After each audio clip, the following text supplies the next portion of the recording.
coming over.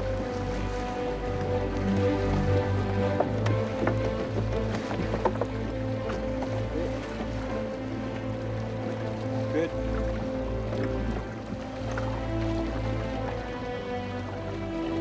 There, like that. We're going to get rained on pretty soon.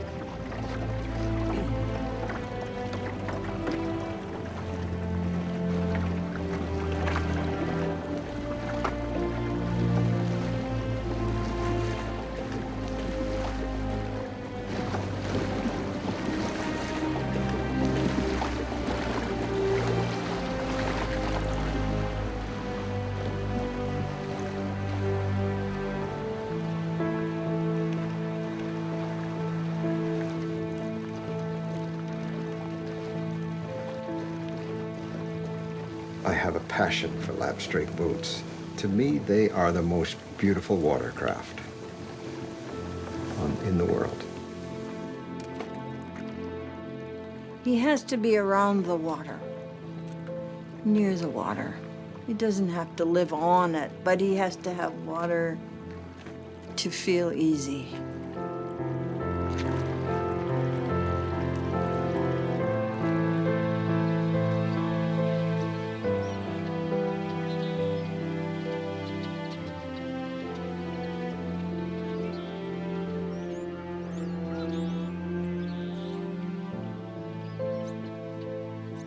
We always knew that we'd only farm for 20 years at the most when we started. It is a lot of work having a vegetable farm. You do this for so long, then your body wears out. You're tired. Real tired. Just a fact of life. Flower in the middle of each leaf cluster. Yeah, maybe, yes. Yeah. Well, maybe those things will fall down. Well, I was going to be 70. Velda was 72. We figured it's time to retire. Those three dark brown things. The tree has both male and female flowers. We knew that we were going to retire, and I knew what I wanted to do after I retired. I wanted to build a boat. I'd wanted to do that ever since I collected the wood on the beach. I knew the type of boat I wanted, lap-strake. It's always been my favorite.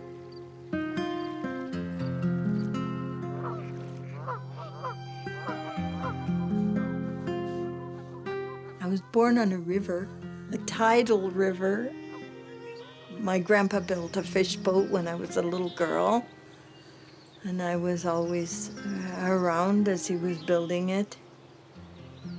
I'm a land person, basically. I like the water too. The island is perfect because you have both.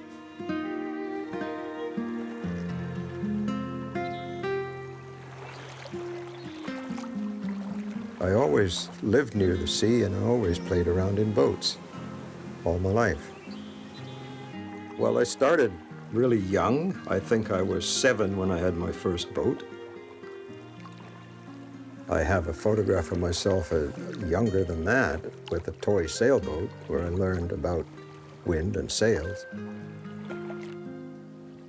I've built a catamaran in 1961, which was my own design. It turned out to be a little heavy, and it wasn't a great performer, but it was great at carrying quite a load.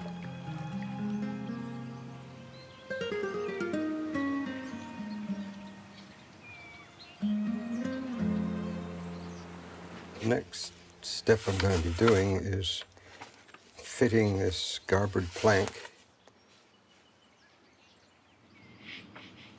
I steam on the first 2 or 3 planks on each side, because there's quite a lot of twist in those.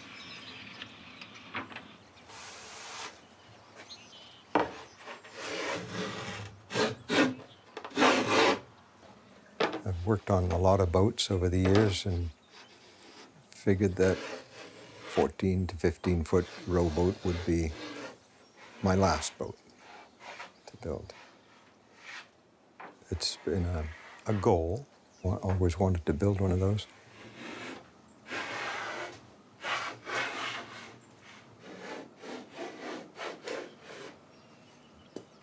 The pattern used to make the shape of the plank, then the plank is steamed, you bring it out of the steam box and very quickly try to work it onto the molds, which is the basic shape of the boat. The measurements of the shape of the boat are all written down on drawings. It's called a table of offsets. And there's so many measurements, and they're all in feet, inches, and eighths of a foot. 433 would be 4 feet, 3 inches, and 3/8. It's easy to make a mistake because there's so many numbers involved. A mistake of one number can make a bump in the lines of the boat. It's a very, very complex, very old system.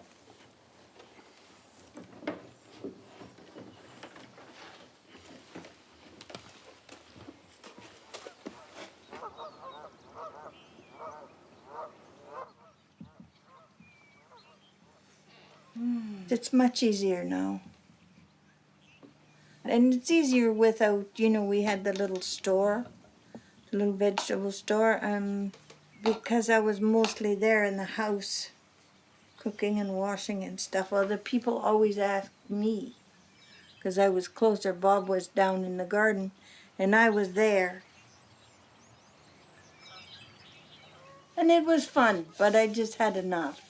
And now I'm happier doing this more.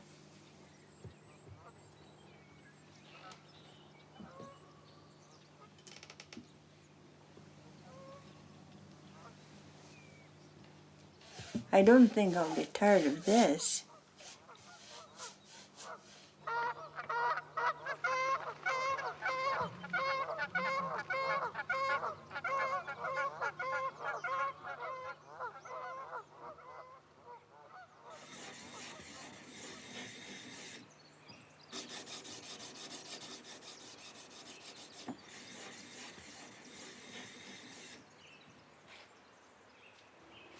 I still have a lot of habits. I do everything by hand and instead of using a power tool. I do a lot of things by hand. Some power tools, yes, but it's surprising how much I do by hand because it seems the right way to do it.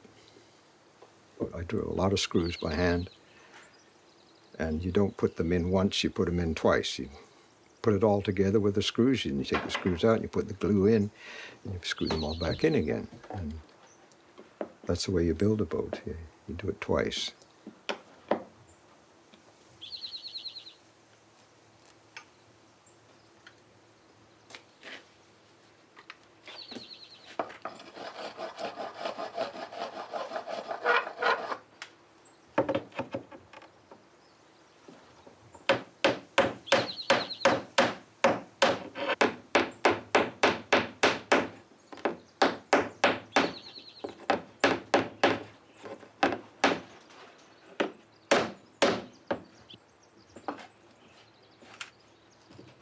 The laps of the planks are about 5/8 of an inch lap.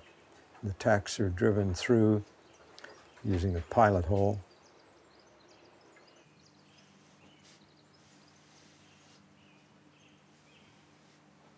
And more canvases now. Not so much on items, you know. Items always sell well. People always buy them because they're a novelty thing. And people like that. But sometimes they buy canvases too.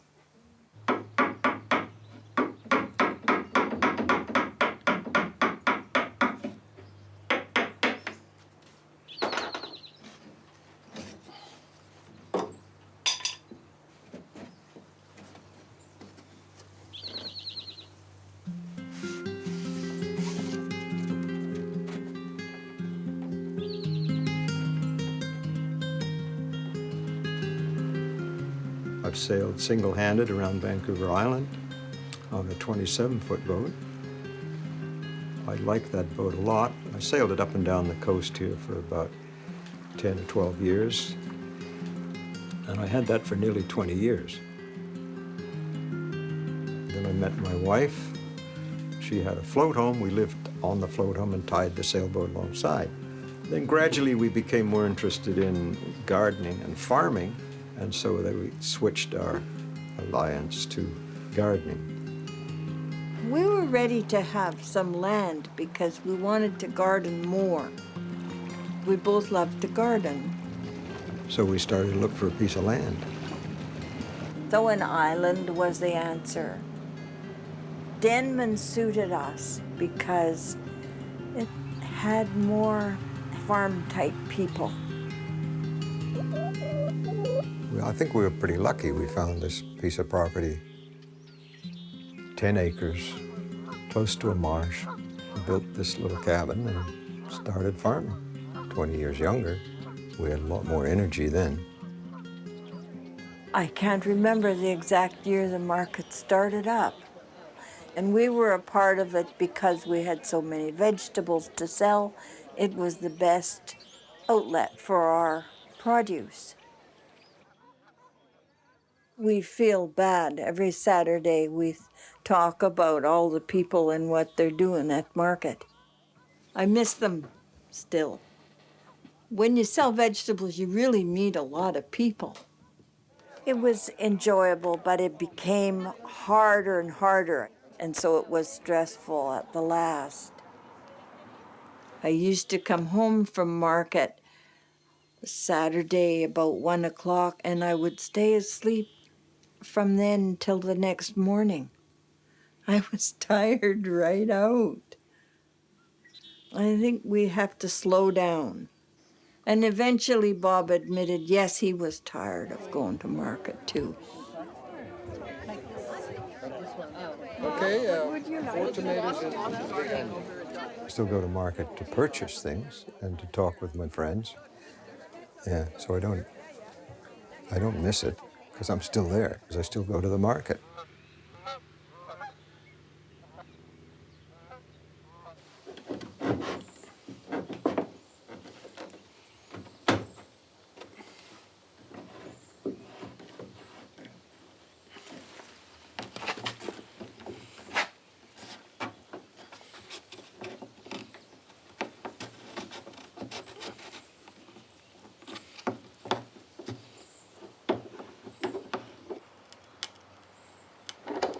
But my boat is not 100% traditional. It's a compromise of tradition and modern, because we used sealer and epoxy glue, things like that.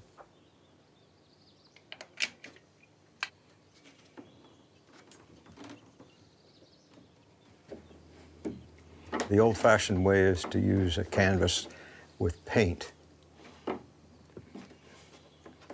I chose a method that's not quite traditional, old-fashioned, and not quite ultra-modern. It's somewhere in between.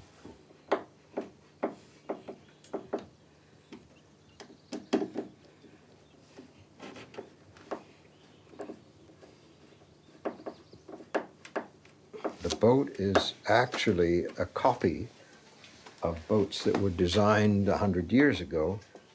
Well, they were used as sort of a ferry to take merchants out to sailing ships. They were built for speed. They usually had 2 or 4 rowers. They were up to 18, even 20 feet long. They were lap straight, light, and strong, because they had to go out in the open sea.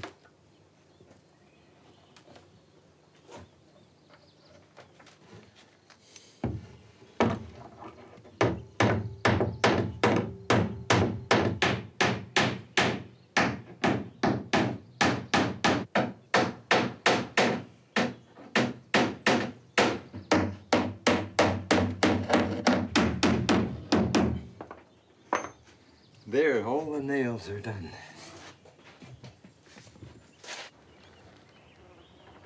I like canvases better, but the boxes are free. And people like them. It always pleases people. But you know, this is just smooth. It doesn't have what we call a tooth. Like the canvas has a tooth for the paint to stick in. These metal things or smooth wood is just smooth. So it's a different kind of painting. In 1500s, people used to do that. Paint on their things, on their dressers and on their dishes even. Everything. People used to do that. A lot of people think it's really funny, and because it's not sophisticated, it's very sort of naive and old-fashioned. But it gives me great pleasure to do. The main thing is I'm happy when I'm doing it.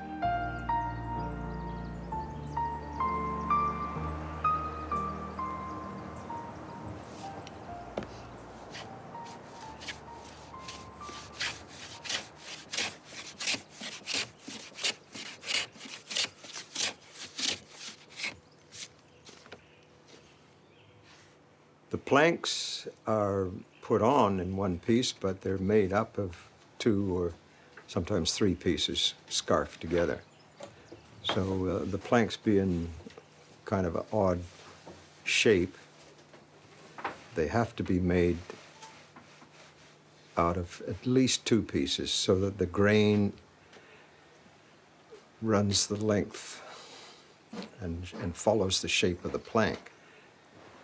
When I cut my timbers up into planks, I knew how many I needed, and I had extras in case some didn't turn out right. And I knew I had enough that I could make a mistake once or twice and would still have enough.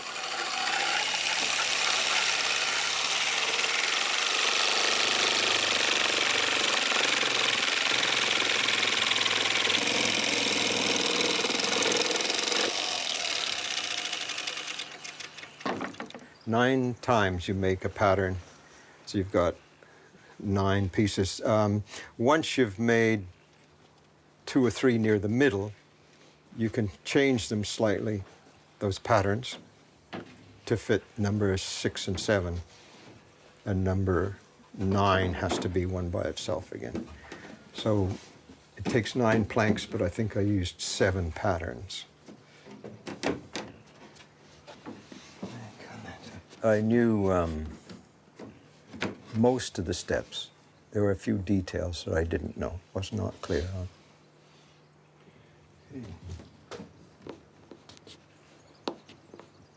I had lots of experience before I started this one, yeah. But I had never built one of this type. I repaired a boat that was similar, a bit smaller, and its keel had rotted. I rebuilt the keel and then attached the sides back on.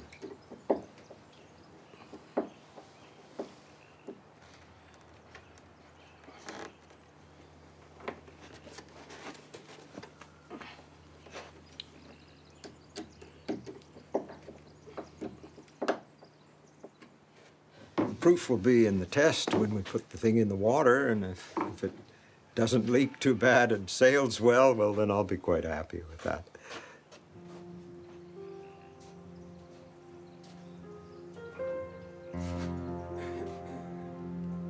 Most of the red cedar for this boat came from one log, which was actually floating in the sea when I found it. 20 years ago, I collected driftwood from the beach.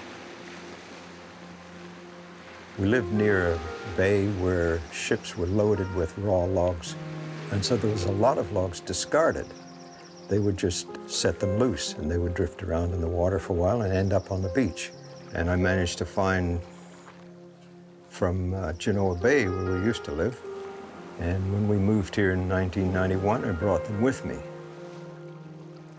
And he can tell what kind of a log it is and how many feet of good lumber he can get out of there and all that stuff. And one day there was what we call a high floater, which is a log which is fairly dry inside and it floats high out of the water. It was a cedar tree, that one very fine grain. And all these years later, he's used it in his boat. And he always said, when anybody said, "What's all this lumber for?" he would answer, "Someday I'm going to build a boat." I'm really glad he didn't get too sick to do that, and he's able to have his idea in his old age.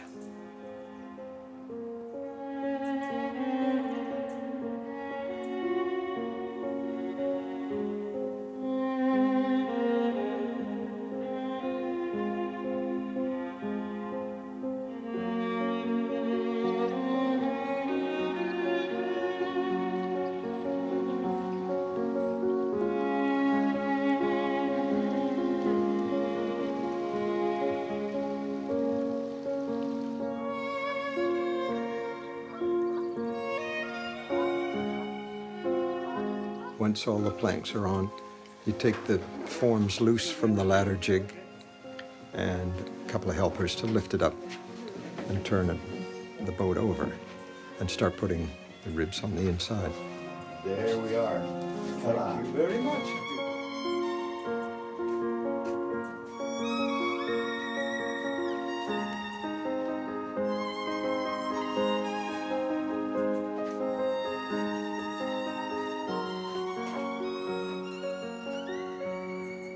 Stop. So I'm going to mix some gray paint. There, see? That's a good color. It's a little bit brighter with some blue in.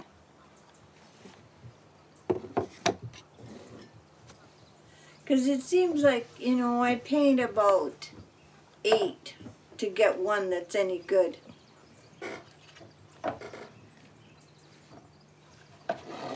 Especially in the winter because the light is low. Well, once in a while I get a good winter one. So anyway, I'll do some of these things now.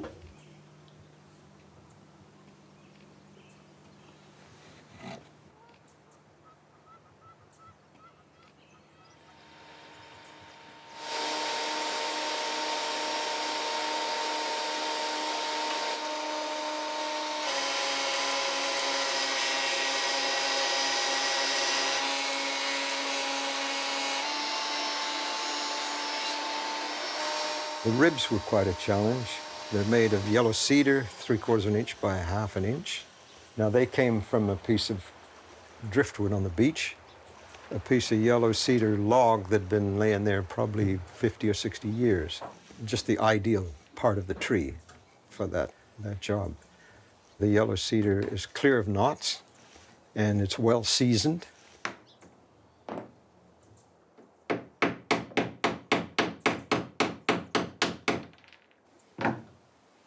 The planks are fastened to the ribs with copper rivets. On the ribs, there's a larger copper nail driven through, and a washer called a rove is placed over that. And the extra length is trimmed off until there's only about 1/8 of an inch of extra length on the nail, and then that's hammered over into a mushroom head with a backing iron on the outside and a ball-peen hammer used on the inside. And so the whole thing becomes a rivet with a head on each end and squeezing the planks to the ribs in between. It's a very good method. I think the Vikings built their ships that way about 1,000 years ago. So it's well proven.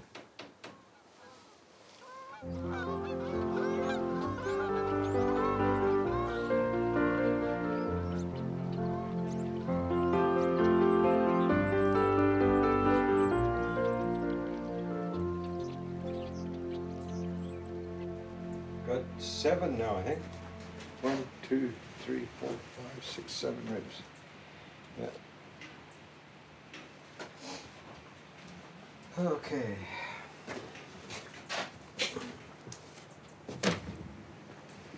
In making the ribs, which are steamed in a steam box, it wasn't working very well for me, so I ended up laminating the ribs. I sawed them into thinner strips and glued them in together in place in the boat, which is kind of an unorthodox way to do it, but it seems to be working quite well.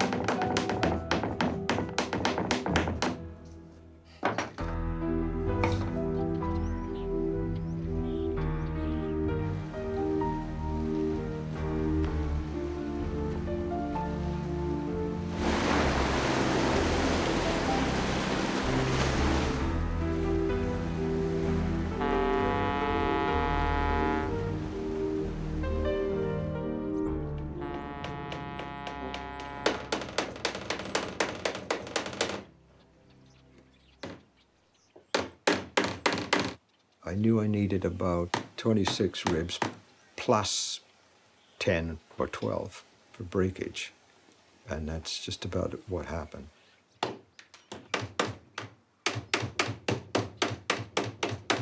So I put the ribs closer together. The original design called for ribs at 8-inch centers, and I thought they were a little bit far apart. It's probably a lot stronger with the ribs closer together. A little extra strong. My own ideas added, yeah.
I used to always do on pans and kettles and old things. I needed to be sure they would sell so that I could then buy more paint. So that I made enough I could buy canvases.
When my last kid was finished high school, I started painting many years ago. And I'm still learning. That's the thing about painting. You never know it all. You're never finished. You can go on and on forever.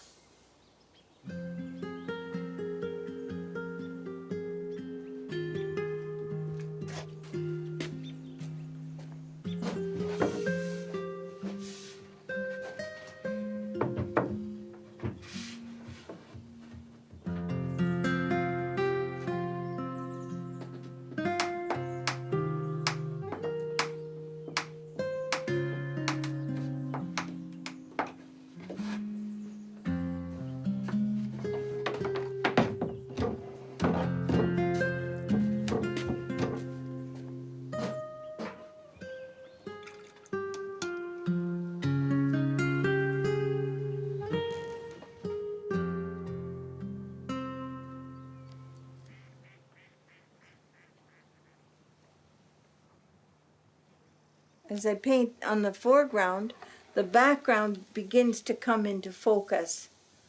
When you just have the background there, looks like nothing. When you put the foreground, it begins to be a picture. I love that, how that happened.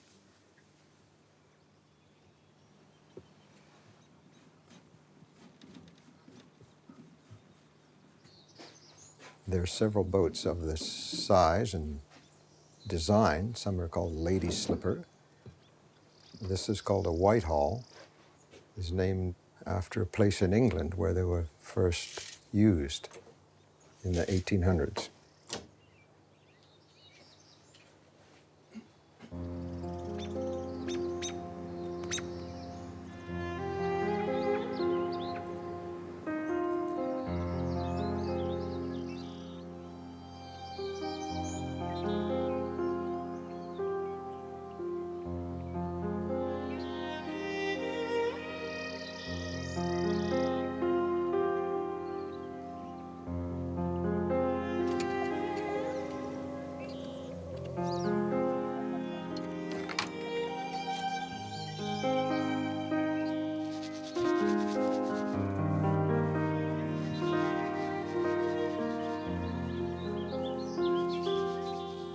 I think the peak of the farming was around the time we had the goats, selling the milk and making cheese and growing vegetables.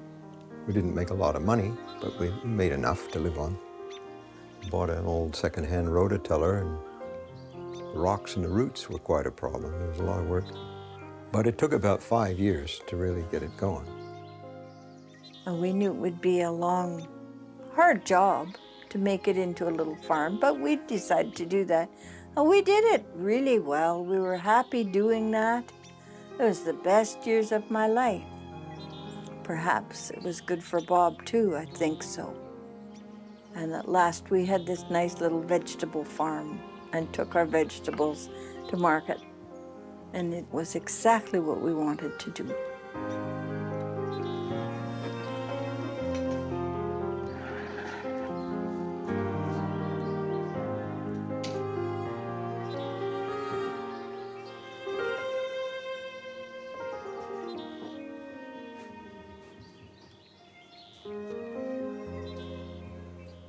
On this boat, there's 3 spars, the mast, the boom, and the sprit.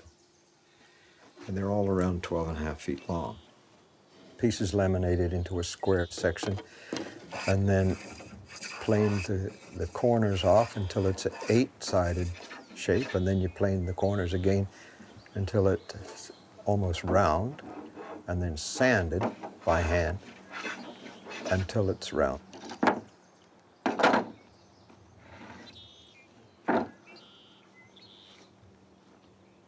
And then varnished, 9 coats of varnish.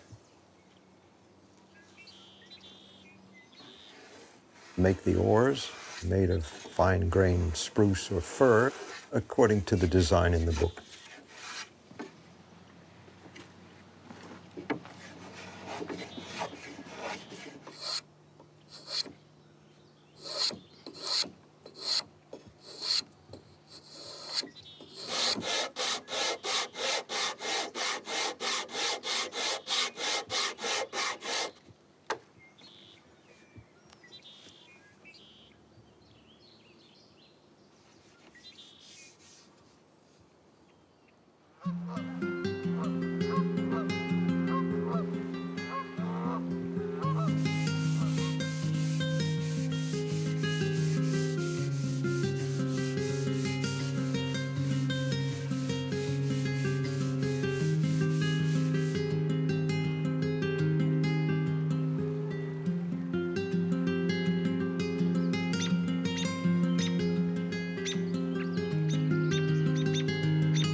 3 or 4 coats of paint.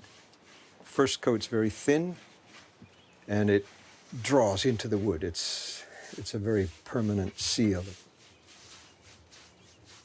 The second and third coats thinned a little bit so that they flow on smoothly.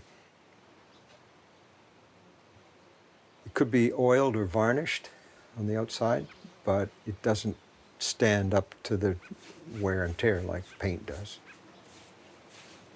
Over time, the sun destroys the varnish and begins to peel off.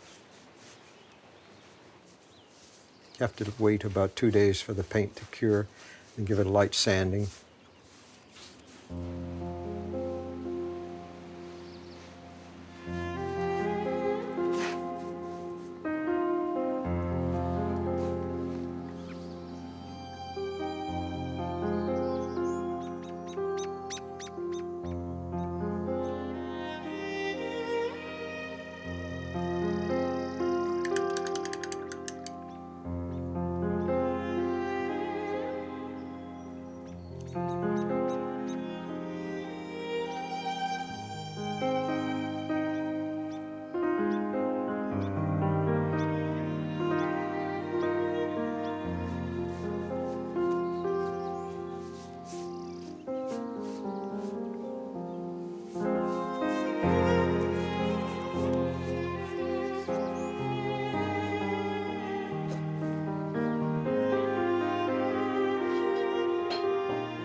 Farming is part of who I am.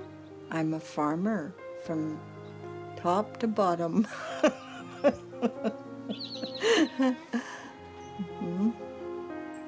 I still wake up in the morning early when it's time to milk the cows.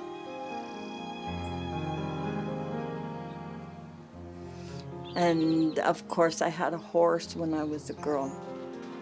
And now I paint a lot of horses. I've always had a passion for clinker-built boats, or any boat that has nice lines. I like boats because, well, they have appeal. They have eye appeal, they have personality appeal. That's why they name them after women. They're considered female, because they're beautiful. Boats should be pretty. Well, they're female. They should look nice. It's pretty hard to build a clinker-built boat that's not pretty. So that's what I wanted.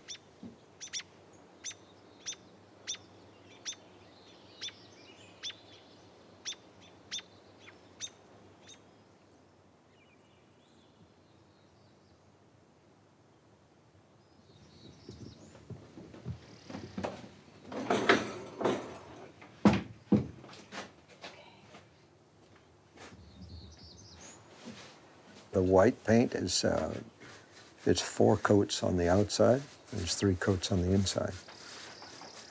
There's 1 more coat on the inside to go, and then I can put the seats back in. The rails need to be done well, because they get wear and tear, handling and oars bumping on them and stuff like that. So another 2 coats on the rails.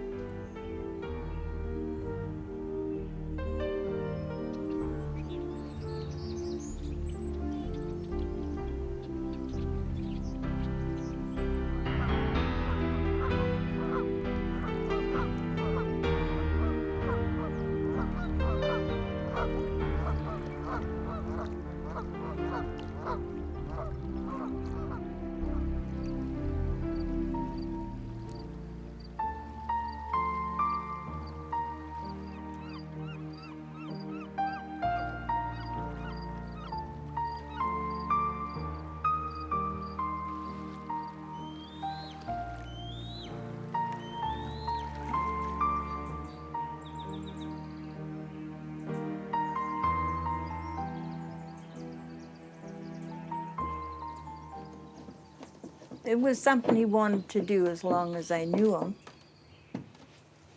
He always wanted to do that.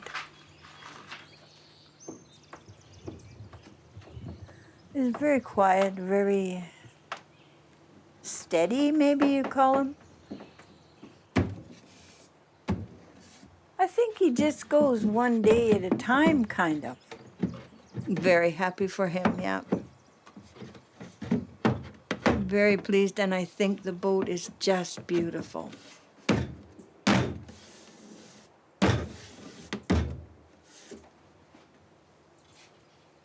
I took all the seats out. Once they were fitted in, I took them right out, hung them on string, and varnished them the 6 or 7 coats of varnish over a period of about 2 weeks.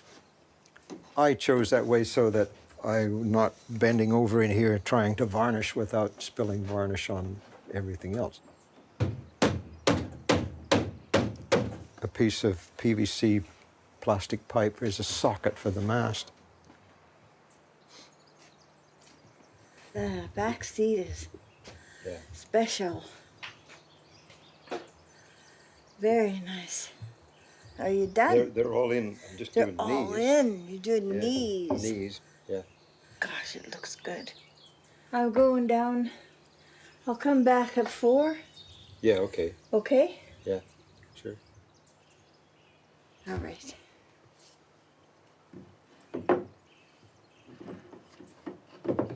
The knees add strength to the shape of the boat. This one carries the stress of the mast, so it has extra knees here and here.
I don't have a driver's license.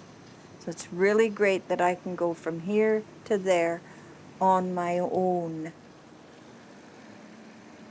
It's a tricycle with electronic assist. And that's been good for me. A little sense of independence, I guess. I can't walk very good anymore, but I can pedal. I get on it early in the morning before there's traffic, because it goes best on the pavement.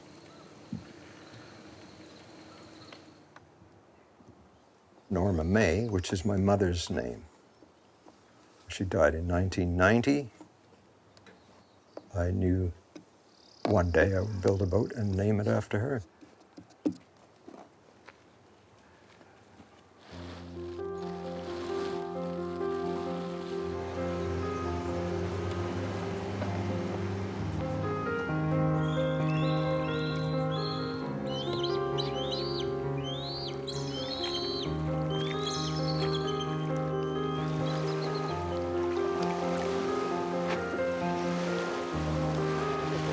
I'm not against the launching. It just really surprised me at first because he's very quiet and reserved, you know. Because it represents the accumulation of his years. He's cared about boats and boating. He's a wonderful woodworker. He's spent all his time getting it done. So of course, people should see it. Yeah, it's gorgeous, isn't it? I'm going to be in it. Velda's going to christen it, and you're going to shove me out. Keep it We could lift you, enough people could lift you right up. Well, yeah, mostly. Yeah.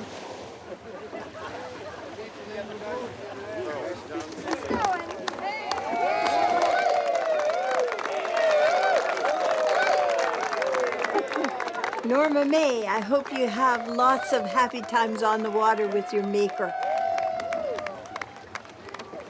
Oh, it was wonderful. It's just lovely.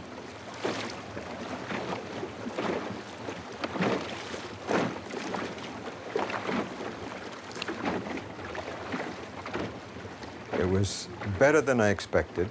I did anticipate it might leak slightly. There was nothing. Elated. Bravo! Bravo! Bravo!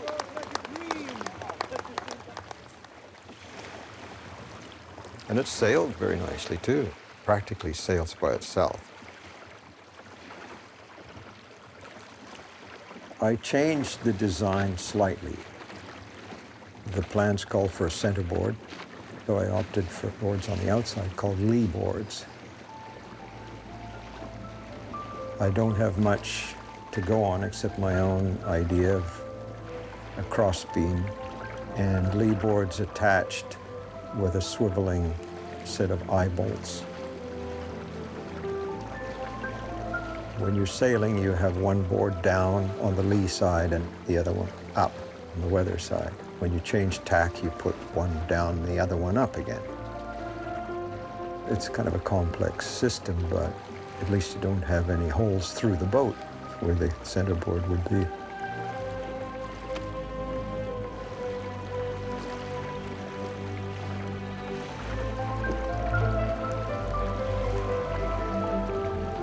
It's always been my favorite because they're a very nice looking boat and they perform well for their size and weight.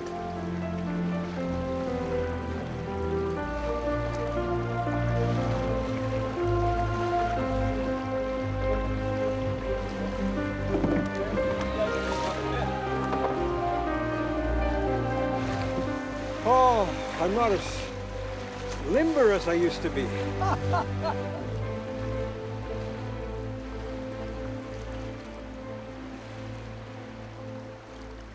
Well, an old proverb I've heard years ago is for boat building, it's right or it isn't. There's no in between. Well, I don't stick exactly to that, but I fudge it a little bit once in a while. Yeah. Oh, it was wonderful. It's just lovely. I've missed going in a boat. And I always enjoyed going in the rowboat with Bob. And it was kind of nostalgic. I got pretty emotional about going in Norma May because he's been building it for a long time and it's so nice. He's done such a good job.